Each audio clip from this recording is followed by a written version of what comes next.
Our boy looked startled to hear his name, but he rose from the stool and walked down the short length of the living room, following Obiefuna through the corridor and into the small bedroom he shared with his brother, Ekene. There, our boy finally let go of the sack, watching as Obiefuna put it away in the wardrobe. Obiefuna turned to our boy because he had said something. "What? Where is the latrine?" he repeated in Igbo. "Latrine?" He nodded and, taking note of Obiefuna's confusion, made a slight squatting posture. It took Obiefuna a moment to understand. "Oh, you mean the toilet?" he asked. Our boy hesitated and then nodded again. "Come with me," Obiefuna said. He led our boy out of the room, back into the corridor, and pointed to the door of the toilet at the far end. Our boy walked with uncertain movements to the door and prized it open with a cautious push. Obiefuna wondered how long he had been waiting to go. Had he endured the long journey from the village with full bowels?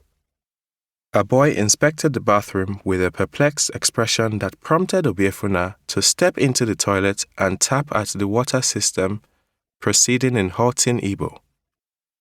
"This is where you will sit and do it, and then flush with a bucket of water. Understood?" Our boy seemed to give it a moment's thought, and then he nodded. He turned to Obiefuna with what Obiefuna would regard in retrospect as his first full smile since his arrival.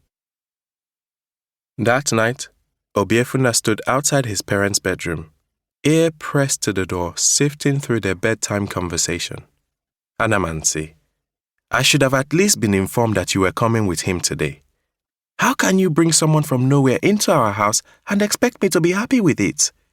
Uzoamaka protested. "But I had no idea myself I would be returning with him." This from Anunzi. "I told you how Shedrack followed me home after the meeting. Matter of fact, he even made the request right there in front of the whole Umunna. What was I supposed to do? Turn him down?" Uzoamaka hissed. "Why am I not surprised? Those conniving snakes know exactly how to get what they want." Anunzi chuckled. "It hasn't been easy for the family since Okezi died, Uzoamaka." "It hasn't been any better for this family," she snapped back.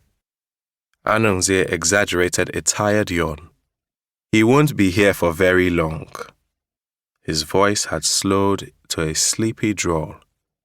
"You'll be surprised at how quickly the years will fly past, and I intend to make him useful to me in the meantime." Ekene was amused by him. What sort of name is our boy? He wondered. They were on their way to Ojukwu Field for after-school football practice. It was a hot day. The heat of the coal tar penetrated Obiefuna's thin soles and scalded his feet. But it had no effect on Ekene in his thick-soled football boots, his eager air. "There's nothing wrong with his name," Obiefuna said. He felt disappointed. It was hard to read Ekene nowadays. He could not tell if, in addition to amusement, Ekene felt any warmth for a boy. He wanted Ekene to like a boy. Although Ekene was 13 months younger than Obiefuna, he had long resigned himself to needing Ekene's approval, reveling in the simple pleasures Ekene's validation brought. Ekene shrugged and continued bouncing the ball. He possessed at only 14 the grandeur of an adult and the world-weariness that came with it. People said he was the spitting image of their father, with his narrow, unsmiling face and calculating eyes. He had also inherited Anonze's temper, except his was more spontaneous, the outcomes more shocking.